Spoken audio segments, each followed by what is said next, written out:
Guys okay মূলত খাওয়ানো হচ্ছে পাউরুটি। এই ধরনের পাউরুটি ওর খুবই পছন্দ। তো আবার যে কোনো রুটি খাবে না, মানে ভালো ব্র্যান্ডের না হলে কিন্তু সে খায় না। তো এটা হচ্ছে আজাদ বেকারির, যেটা মূলত ছিল আগে উমর বেকারি, সেটা পরবর্তীতে আজাদ বেকারি হয়েছে। সেই আজাদ বেকারির যে পাউরুটি রয়েছে সেটা কিন্তু ওকে খাওয়াই। দেখুন এটা সে খুব মজা করে খায়। আরেকটা বিষয়, যারা বিড়াল লালন পালন করেন, এই রুটিটা কিন্তু যদি পুরোটা দেয় সেক্ষেত্রে সে খাবে না, মানে চেটে চুটে রেখে দিবে।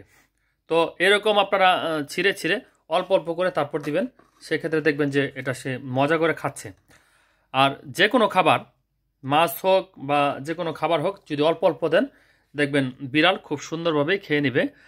আর যারা যেগুলো মানে পালা ছাড়া বিড়াল বিড়াল রয়েছে, মানে যেগুলো বাসার বাইরে থাকে, তারা হয়তো বা চুরি করে খায়, কিন্তু এই বিড়ালটা এখন পর্যন্ত আমি দেখি নাই যে চুরি করে কোনো খাবার খেয়েছে।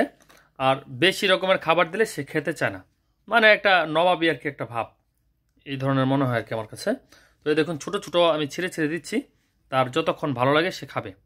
তো এইভাবে আপনারা যারা বিড়াল লালন পালন করেন তারা এইভাবে খাওয়াতে পারেন।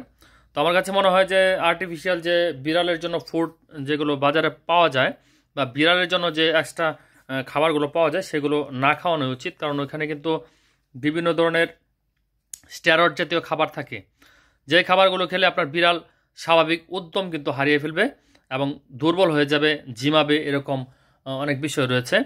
আর স্বাভাবিকভাবে আপনি দেখতে পাবেন যে আর্টিফিশিয়াল খাবারগুলো খাওয়ালে কিন্তু সেই বিড়াল তার অ্যান্টিবডি দুর্বল হয়ে যাবে, কয়েকদিন পর পর সে রোগা হয়ে যাবে।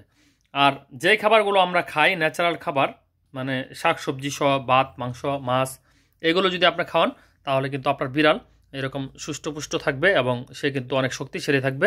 দেখবেন সবসময় চঞ্চল খেলাধুলা করতে থাকবে। তো এই যে আমি মাত্র আসছি, আসা মাত্র কিন্তু সে দৌড়ে চলে আসছে। তো আমার মাথায় ছিল, যার জন্য একটা রুটি আসার সময় নিয়ে আসছি। এটা একটা রুটি সে 2 দিন 3 দিন খাবে।